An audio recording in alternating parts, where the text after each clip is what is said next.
Bismillah, Assalamualaikum warahmatullahi wabarakatuh. Alhamdulillah, wassalatu wassalamu ala rasulillahi amma ba'd.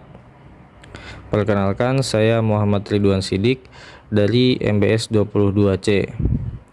Pada kesempatan kali ini, insya Allah saya akan menjelaskan beberapa jenis-jenis syirkah yang ada di dalam pembahasan fikih muamalah.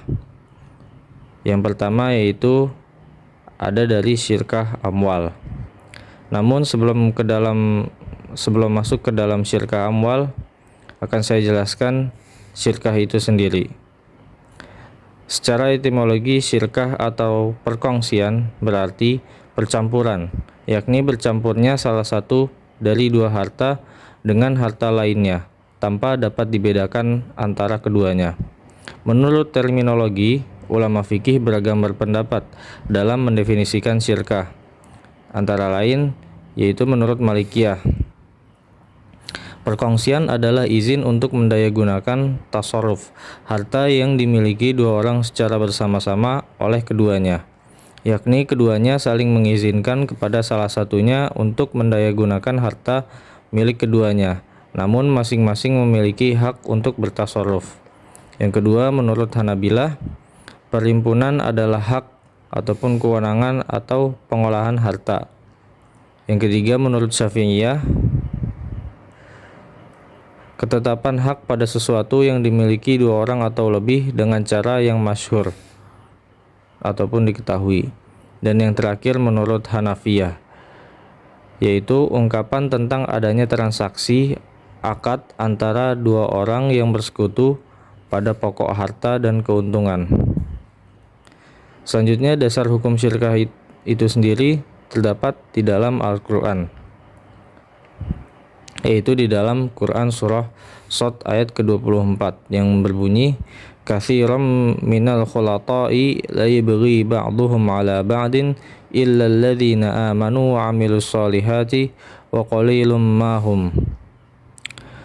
Yang artinya, sesungguhnya kebanyakan dari orang-orang yang berserikat itu sebagian mereka berbuat zalim kepada sebagian yang lain, kecuali orang-orang yang beriman dan beramal soleh, dan amatlah sedikitlah mereka ini. Nah, berikut merupakan artian dari Quran surah Shad ayat ke-24. Untuk fatwa dari akad syirkah itu sendiri ada pada Fatwa Dewan Syariah Nasional MUI nomor 114 /DSN MUI /9/2017. Baik, lanjut kepada syirkah amwal itu sendiri. Nah, definisi syirkah amwal sebagaimana dikemukakan oleh Sayyid Sabiq adalah wahiyya ayyastarika sanani fi malin lahuma ala ayyattajira fihi warribuhu bainahuma. Syirkahinan adalah suatu persekutuan atau kerjasama antara dua pihak dengan harta modal untuk diperdagangkan dan keuntungan dibagi di antara mereka. Untuk contohnya ataupun studi kasus yang ada di dalam syirkah amwal ini, Pak Ahmad dan Pak Hashim merupakan pengrajin atau tukang kayu.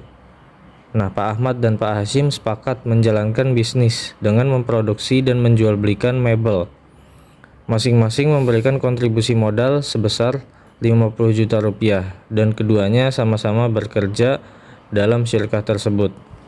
Nah, dalam syirkah ini disyaratkan modalnya harus berupa uang ataupun nuqud. Sedangkan barang ataupun ord, misalnya rumah atau mobil, tidak boleh dijadikan modal syirkah, kecuali barang itu dihitung nilainya pada saat akad.